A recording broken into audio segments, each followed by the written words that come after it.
Welcome students. I am Pratibha Kumbotskar, lecturer in GA College of Commerce under Lathe Education Society. Today we are going to start problem first, admission of partnership. First I read the problem. Vasu and Viraj share profit and losses in the ratio of 3:2 respectively. Their balance sheet as on 31st March 2019 was as under. बघा old balance sheet या ठिकाणी दिलेला आहे वासू आणि विराजचा. Liability साईडला sundry creditor, general reserve, capital अकाउंटचे balances दिलेले आहेत आणि ॲसेट साईडला cash at bank, sundry debtors, stock, investment, plant आणि बिल्डिंग या ठिकाणी दिलेली आहे. नेक्स्ट बघा, they admit Hari into partnership on 1st April 2019, the terms being that पार्टनरशिपमध्ये या ठिकाणी हरीला त्यांनी ॲडमिट करून घेतलेलं आहे. त्याचा बघा त्याचे ॲडजस्टमेंट त्या ठिकाणी सांगितलेले आहेत. He shall have to bring in 60,000 as his capital for 1/4 share in future profit. त्यांनी 60,000 हे कॅपिटल व्यवसायामध्ये आणलेलं आहे आणि त्याचा फ्युचर प्रॉफिटचा शेअर किती असणार आहे, 1/4 असणार आहे. Value of the firm is to be fixed at the average profit for the last 3 years. बघा, गुडविलचं व्हॅल्यू कॅल्क्युलेट करायला सांगितलेले आहे. लास्ट 3 इयर्सचं प्रॉफिट या ठिकाणी दिलेले आहे. आपण प्रॉब्लेम सोडवताना ते ट्रीटमेंट कशी करायची ते बघणार आहोत. Hari is unable to bring the value of goodwill in cash. It is decided to raise the goodwill in the books of account. Next adjustment बघा, reserve for doubtful debts is to be created at 1,500. Next, closing stock is valued at ₹22,500. Closing स्टॉकची value 22,500 दिलेली आहे. Plant and building is to be depreciated by 5%. Plant and बिल्डिंगची depreciation काढायचं आहे. 11वीमध्ये आपण final account सोडवताना ज्या पद्धतीनं ॲडजस्टमेंट करत होतो त्याच पद्धतीनं ह्या RDD, क्लोजिंग स्टॉक आणि प्लांट अँड बिल्डिंगची ॲडजस्टमेंट आपण करणार आहोत.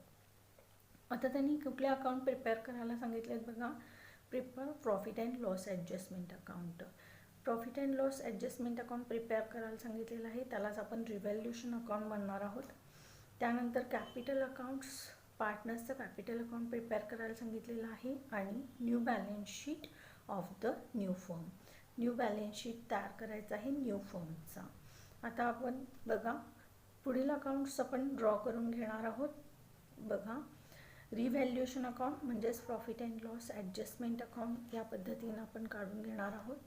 त्यानंतर पार्टनर्स कॅपिटल अकाउंट काढून घेणार आहोत अशा पद्धतीनं. त्यानंतर balance sheet of new firm. बघा, वासू, विराज आणि हरीचं न्यू बॅलन्स शीट आपण तयार करणार आहोत ॲज ऑन 1st April 2019. हे अकाउंट प्रिपेअर करणार आहोत. त्याचबरोबर वर्किंग नोटसाठी आपण कॅश अकाउंट आणि गुडविल अकाउंट हे तयार करून घेणार आहोत. अशा पद्धतीनं हे सगळे अकाउंट आपण ड्रॉ करून घ्यायचे आहेत. आता आपण प्रत्यक्ष प्रॉब्लेमला सुरुवात करणार आहोत. फर्स्ट अटेम्प्ट बघा, बॅलन्स शीट, ओल्ड बॅलन्स शीटमध्ये पहिला अटेम्प्ट दिलेला आहे तो म्हणजे सन्ड्री क्रेडिटर्स. सन्ड्री क्रेडिटर्स आपण बॅलन्स शीटच्या कोणत्या साईडला लिहित असतो, लॅबिलिटी साईडला. पहिला अटेम्प्ट आपण लिहिणार आहोत सन्ड्री क्रेडिटर्स. त्याची अमाऊंट आहे 45,000. नेक्स्ट अटेम्प्ट आपण घेणार आहोत. बघा, पार्टनर्स कॅपिटलचा बॅलन्स या ठिकाणी दिलेला आहे. Partners capital, Vasu's capital 1,08,000 and Viraj capital 72,000. It is a liability आहे. It is transfer to partners capital. बघा, बाय बॅलन्स ब्रॉट डाऊन, वसूचं कॅपिटल आहे बघा इथं 1,08,000 अँड विराजचं कॅपिटल आहे 72,000. आपण कॅपिटल बॅलन्स हे ट्रान्सफर करून घेतलेलं आहे पार्टनर्स कॅपिटल अकाउंटला. त्यानंतरचा नेक्स्ट आयटम आहे जनरल रिझर्व. जनरल रिझर्व हा ओल्ड पार्टनर्सनी मिळवलेला असतो. हा general reserve distributed to old partners in old ratio. Old पार्टनरना ओल्ड रेशोमध्ये हा जनरल रिझर्व वाटायचा असतो. जनरल रिझर्वची अमाऊंट आहे 32,000. ओल्ड रेशो आहे 3:2. मग वासूचा शेअर बघा 30,000 into 3/5 is equal to 18,000. And विराजचा शेअर येणार आहे 30,000 into 2/5 is equal to 12,000. General reserve is a liability transfer to partners capital account credit side. ती एंट्री बघा, entry will be passed. General reserve account debit 30,000 to Vasu's capital account 18,000 to Viraj capital account 12,000. Being general reserve transfer to partners capital account. General reserve partners capital अकाउंटच्या credit साईडला transfer करणार आहोत. General reserve वासूचा share आहे 18,000 आणि विराजचा share आहे 12,000. आता next item बघा, old balance शीटमध्ये दिलेला आहे cash and bank. Cash account आपण ओपन केलेलं आहे. कॅश अकाउंटला बॅलन्स आपण ट्रान्सफर करणार आहोत. टू बॅलन्स ब्रॉट डाऊन कॅशचा 750 आपण कॅश अकाउंटला ट्रान्सफर केलेला आहे. नेक्स्ट आयटम आपण बघणार आहोत पुढचे. ओल्ड बॅलन्स शीटमध्ये दिलेले आहेत बघा ॲसेट साईडला sundry debtors, stock, investment, plant आणि बिल्डिंग. ह्या सगळ्या ॲडजस्टमेंटला ह्या सगळ्या आयटमना ॲडजस्टमेंट दिलेले आहेत. त्या पद्धतीनं आपण ते सॉल्व करत जाणार आहोत. पहिला आयटम आहे या ठिकाणी सन्ड्री डेटर्स. सन्ड्री डेटर्सची अमाऊंट दिलेली आहे 66,750. त्याला RDDची ॲडजस्टमेंट आहे बघा. RDDची adjustment, reserve for doubtful debts is to be created at 1,500. RDD create करा म्हणून सांगितलेले आहेत 1,500. सन्ड्री डेटर्समधून लेस RDD करणार आहोत 1,500. 66,750 मधून 1,500 लेस केले 65,250. ह्याचा दुसरा इफेक्ट RDD बघा, ॲसेट्सची व्हॅल्यू ही कमी झालेली आहे. It is a loss. त्यामुळं ते काय कुठं ट्रान्सफर करायचं, आपण रिव्हॅल्युएशन अकाउंटच्या डेबिट साईडला आपण RDD ट्रान्सफर करणार आहोत. बघा, ॲसेट्सची व्हॅल्यू कमी झालेली आहे. नेहमी लॉस असेल तर आपण तो कुठं ट्रान्सफर करतो, डेबिट साईडला ट्रान्सफर करतो. त्यामुळं RDD ट्रान्सफर केलेला आहे 1,500. नेक्स्ट आयटम आहे बघा स्टॉक. नेक्स्ट आयटम कुठला आहे, स्टॉक. स्टॉकची अमाऊंट आहे 25,500. स्टॉकला ॲडजस्टमेंट काय सांगितलेली आहे बघा. Closing stock is valued at 20,500. Closing स्टॉकची व्हॅल्यूज त्यांनी या ठिकाणी दिलेली आहे. किती व्हॅल्यू दिलेली आहे, 22,500. क्लोजिंग स्टॉकची व्हॅल्यू 22,500 आहे. म्हणजेच या ठिकाणी स्टॉक ही कमी झालेला आहे. म्हणजेच या ठिकाणी लेस डेप्रिसिएशन येणार आहेत. किती, 3,000. बघा, परत ॲसेट्सची व्हॅल्यू डिक्रीज झालेली आहे. It is a loss. Loss is transfer to revaluation account debit side. So to stock amount लिहिणार आहोत आपण 3,000. हे लक्षात आलं. त्यानंतर नेक्स्ट बघा, नेक्स्ट आयटम आहे इन्व्हेस्टमेंट. इन्व्हेस्टमेंटला कुठली ॲडजस्टमेंट नाही. त्याची अमाऊंट डायरेक्ट आपण आउटर कॉलमला घेणार आहोत बॅलन्स शीटच्या असेट साईडला. इन्व्हेस्टमेंट 36,000. नेक्स्ट आयटम घेणार आहोत आपण प्लांट. प्लांट ॲडजस्टमेंट आहे. त्यामुळं प्लांटची अमाऊंट आपण 19,000 इनर कॉलमला लिहित आहोत. आता त्याला ॲडजस्टमेंट बघा. Plant is to be depreciated by 5%. प्लांटला 5% डेप्रिसिएशन सांगितलेलं आहे त्या ठिकाणी. Place 5% depreciation. 90,000 वरती 5% डेप्रिसिएशन 4,500. लेस करून अमाऊंट आउटरला येईल 85,500. Also plant's amount is decreased, so it is a loss. Loss is recorded in revaluation account debit side. To plant amount येणार आहे 4,500. आता नेक्स्ट आयटम बघा कुठला येणार आहे, बिल्डिंग. बिल्डिंग ओल्ड बॅलन्स शीटला अमाऊंट दिलेली आहे 36,000. त्याला सुद्धा डेप्रिसिएशनची ॲडजस्टमेंट आहे या ठिकाणी. बघा डेप्रिसिएशन काय होणार आहे, 5% डेप्रिसिएशन. 5% डेप्रिसिएशन 36,000 वरती कॅल्क्युलेट केलेलं आहे. या ठिकाणी अमाऊंट आलेली आहे 1,800. अमाऊंट लेस केल्यानंतर outer line 34,200. Building amount is decrease, so it is a loss.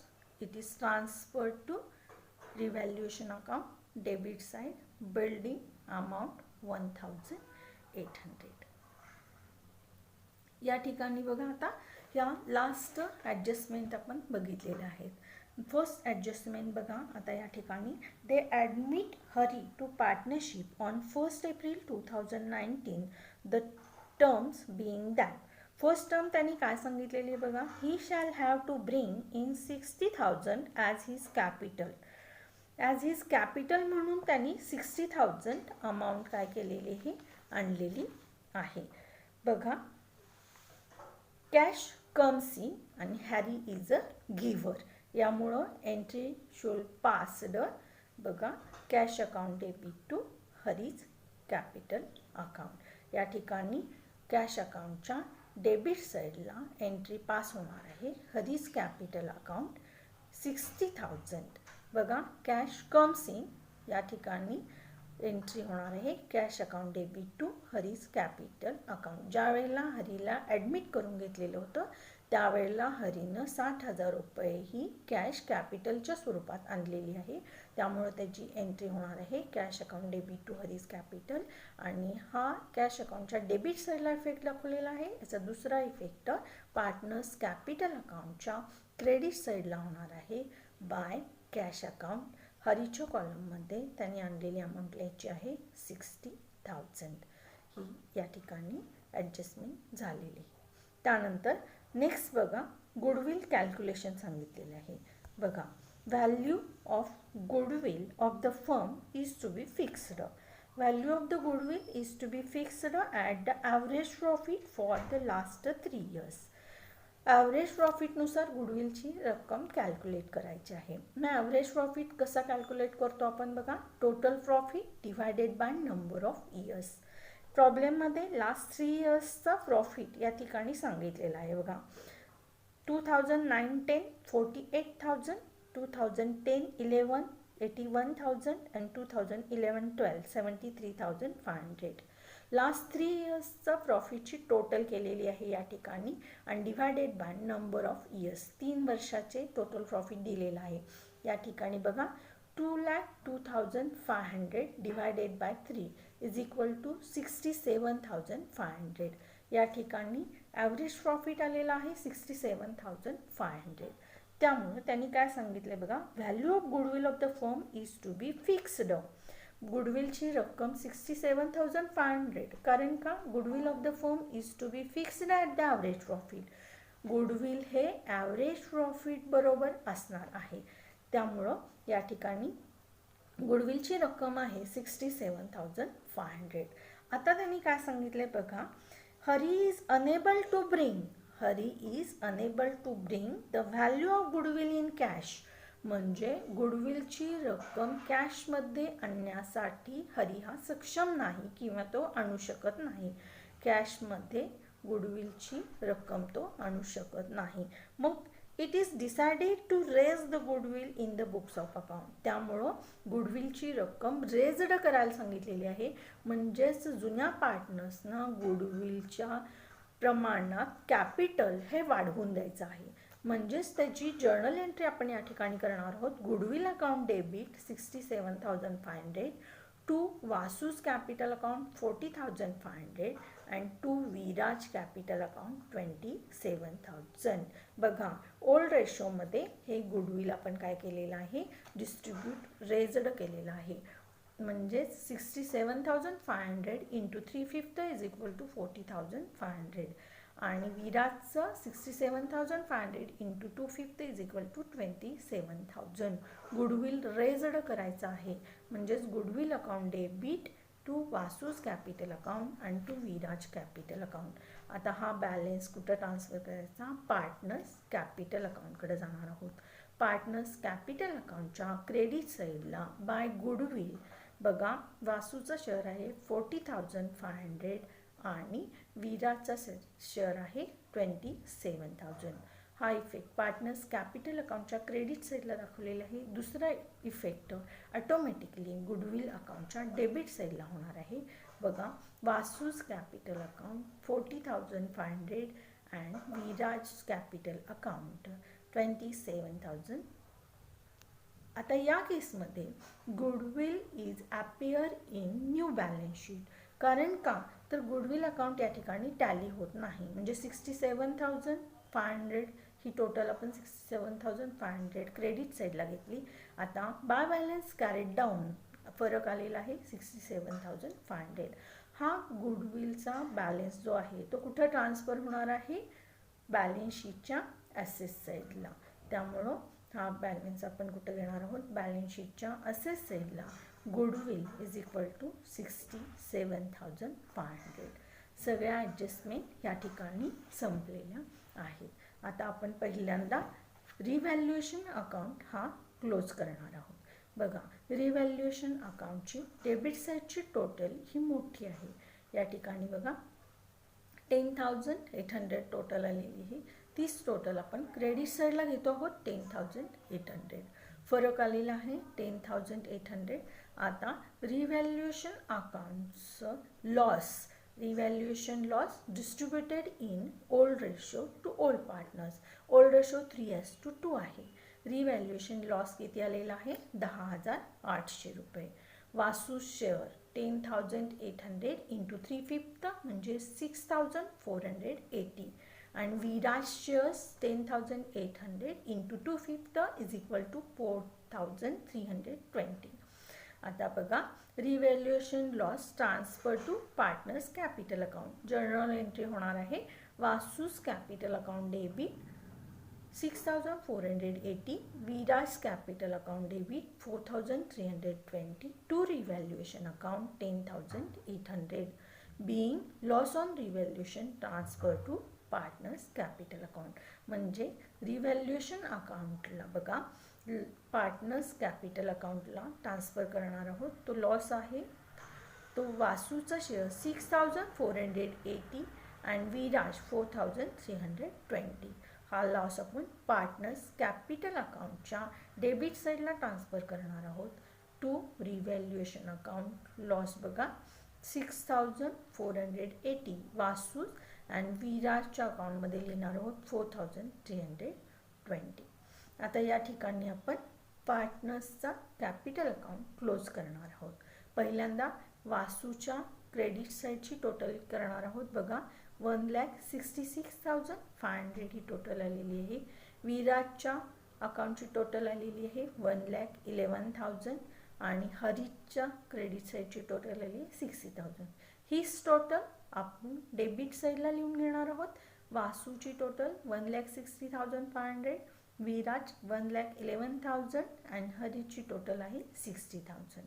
आता वासूचा बॅलन्सिंग करणार आहोत आपण. To balance carried down. बघा 1,60,500 मधून 6,480 लेस केल्यानंतर बॅलन्स येणार आहे 1,60,020. त्याच पद्धतीनं विराजचा 1,11,000 मधून 4,320 लेस केल्यानंतर येणार आहे 1,06,680 आणि हरीचा बॅलन्स येणार आहे 60,000. आता ही जी बॅलन्सिंग फिगर आलेली आहे ती आपण कुठं ट्रान्सफर करणार आहोत, बॅलन्स शीटच्या लॅबिलिटी साईडला आपण ट्रान्सफर करणार आहोत. बघा कॅपिटल अकाउंटच्या हेडिंग खाली वासूचं कॅपिटल आहे 1,60,020, विराजचं कॅपिटल आहे 1,06,680 आणि हरीचं कॅपिटल आहे या ठिकाणी 60,000. आता बघा कॅश अकाउंट क्लोज करायचा राहिलेला आहे आपला. याची टोटल आपण आउटरला घेतली 3,26,700. कॅश अकाउंट क्लोजिंग करणार आहोत आपण. डेबिट साईडची टोटल आलेली आहे 60,750. क्रेडिट साईडला लिहून घेतली 60,750. बॅलन्सिंग फिगर आली by balance carried down 60,750. Cash अकाउंटचा बॅलन्स ट्रान्सफर करणार आहे. क्रेडिट बॅलन्स आहे तो एस एस साईडला ट्रान्सफर होतो बघा, न्यू बॅलन्स शीटला कॅश अकाउंट ट्रान्सफर होणार आहेत 60,750. आता आपण अकाउंट हा टॅली होतोय का बघणार आहोत. त्याची टोटल आलेली आहे ॲसेट्स साईडची टोटल 3,71,700 अँड लायबिलिटी साईडची टोटल आलेली आहे 3,71,700.